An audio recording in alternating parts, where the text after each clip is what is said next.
बिचरा भुन्टीलाई चाहिँ घरबाट उसका ससुराले अब तिमी जाऊ बुहारी, यो घरमा नबस, तिमीले यो घरमा धेरै दुःख पाइसक्यौ, अब तिमीले यो घरमा बसेर दुःख पाएको म हेर्न सक्दिनँ, अब तिमी जाऊ, स्वतन्त्र भइसक्यौ, एउटा स्वतन्त्र चरा जस्तो भएर तिम्रो जिन्दगीलाई जिउ भनेर ससुरा बुवाले भुन्टीलाई त्यो घरबाट निकालिदिएका छन्। उसले नचाहँदै पनि आफ्नी प्यारी बुहारीलाई चाहिँ त्यो घरबाट निकाल्न बाध्य भएका छन् भने भुन्टीले पनि नचाहँदै त्यस घरबाट निस्केर जानु परेको छ।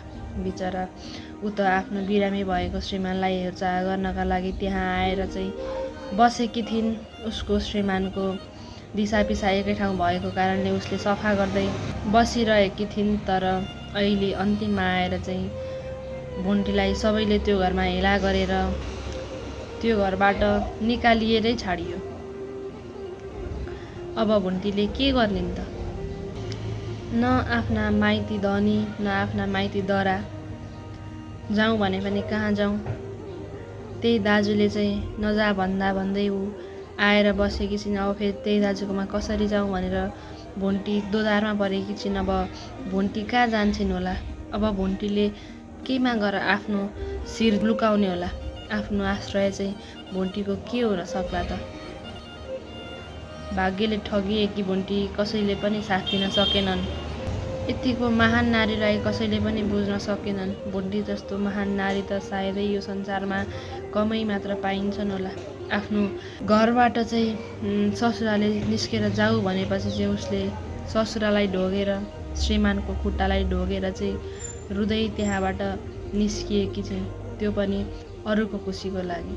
अरूले चाहिँ म मेरो छोरालाई अर्कैसँग बिहे गराइदिन्छु, तिमी यो घरबाट जाऊ, मेरो छोराको जिम्मा म आफै लिन्छु भनेर ससुराले चाहिँ घरबाट मन दुखाएर पठाएपछि मात्र, भुन्टीलाई जबरजस्ती पठाएपछि मात्र भुन्टी त्यो घरबाट निस्किन बाध्य भएकी हुन्। भुन्टी जस्तो मान्छे पाउन चाहिँ भूपेन्द्रले केही गरी पनि सक्दैन। अब कुनै जुनीमा पनि भूपेन्द्रले भुन्टी जस्तो असल श्रीमती पाउँदैन।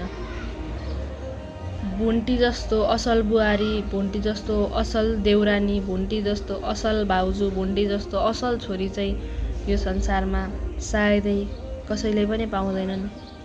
किनकि ऊ आफूलाई दुखी बनाएर भए पनि अरूलाई खुसी बनाउने खालकी मान्छे हुन्। ऊ कसैको पनि दुःख हेरेर बस्न सक्दैनन्।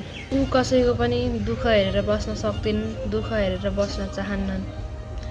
जसलाई पनि दुःख पर्छ भुन्टी आफै अघि सरेर चाहिँ उसको लागि आफूले जे गर्न सक्छु त्यो गर्छिन्। त्यसैले चाहिँ भुन्टी जस्तो असल व्यक्ति चाहिँ कसैले पनि पाउन सक्दैन। त्यो घरले एकजना हिरा गुमाएको छ।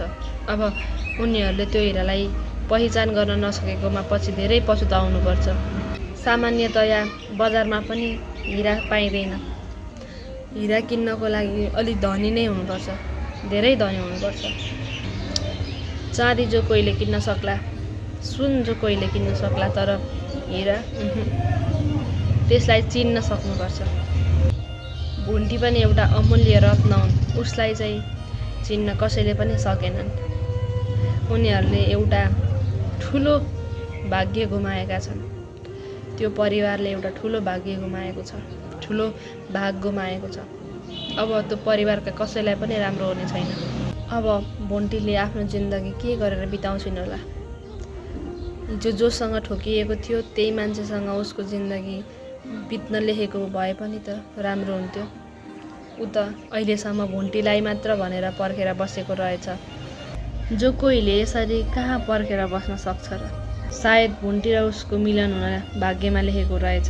त्यसैले अहिले भुन्टीको पनि सम्बन्ध विच्छेद हुन लागेको अवस्था र उसले पनि भुन्टीलाई भेटेको अवस्था एकै भएको छ।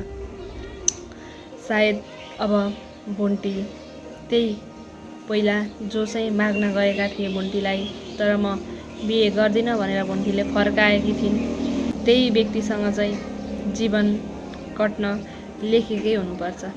त्यसैले भनिन्छ भगवानले जे हुन्छ राम्रैको लागि गर्दैन हुन्छ। हामी लड्यौँ भने पनि पाठ सिक्नको लागि लड्छौँ अरे, त्यो चाहिँ भगवानले हामीलाई पाठ सिकाउनको लागि लडाइदिनुहुन्छ अरे क्या। सायद भुन्टीलाई पनि त्यही भएको होला। उसको भूपेन्द्रसँगको सम्बन्ध बिगारेर चाहिँ अब नयाँ जीवनको सुरुवातको लागि चाहिँ भगवान्ले बाटो देखाइदिएको हुनुपर्छ। तपाईँहरूलाई भुन्टीको जिन्दगी अब कोसँग बितेको हेर्न मन छ? भुन्टीको बाँकी जीवन चाहिँ कोसँग बितेको हेर्न चाहनुहुन्छ? कमेन्ट गर्न नबिर्सनुहोला।